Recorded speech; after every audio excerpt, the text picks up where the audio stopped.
Chapter 6. Liberty. I was quite happy in my new place, and if there was one thing I missed, it must not be thought I was discontented. All who had to do with me were good, and I had a light, airy stable, and the best of food. What more could I want? Why, liberty.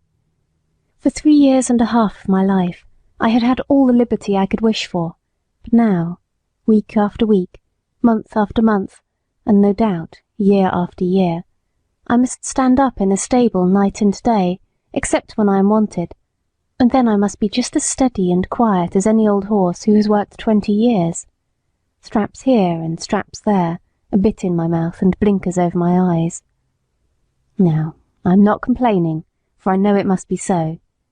I only mean to say that for a young horse, full of strength and spirits, who has been used to some large field or plain, where he can fling up his head and toss up his tail and gallop away at full speed, and then round and back again with a snort to his companions, I say it is hard never to have a bit more liberty to do as you like. Sometimes, when I have had less exercise than usual, I have felt so full of life and spring that when John has taken me out to exercise, I really could not keep quiet. Do what I would, it seemed as if I must jump or dance or prance, and many a good shake I know I must have given him, especially at the first, but he was always good and patient. "Steady, steady, my boy," he would say. "Wait a bit, and we will have a good swing and soon get the tickle out of your feet." Then, as soon as we were out of the village, he would give me a few miles at a spanking trot, and then bring me back as fresh as before, only clear of the fidgets, as he called them.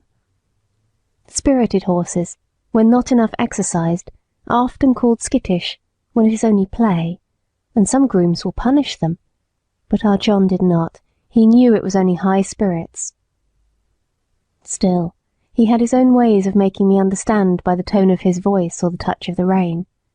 If he was very serious and quite determined, I always knew it by his voice, and that had more power with me than anything else, for I was very fond of him. I ought to say that sometimes we had our liberty for a few hours. This used to be on fine Sundays in the summer-time. The carriage never went out on Sundays, because the church was not far off.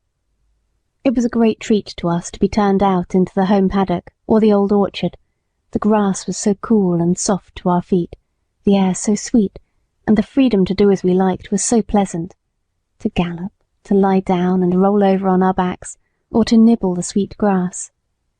Then it was a very good time for talking, as we stood together under the shade of the large chestnut tree. End of chapter 6.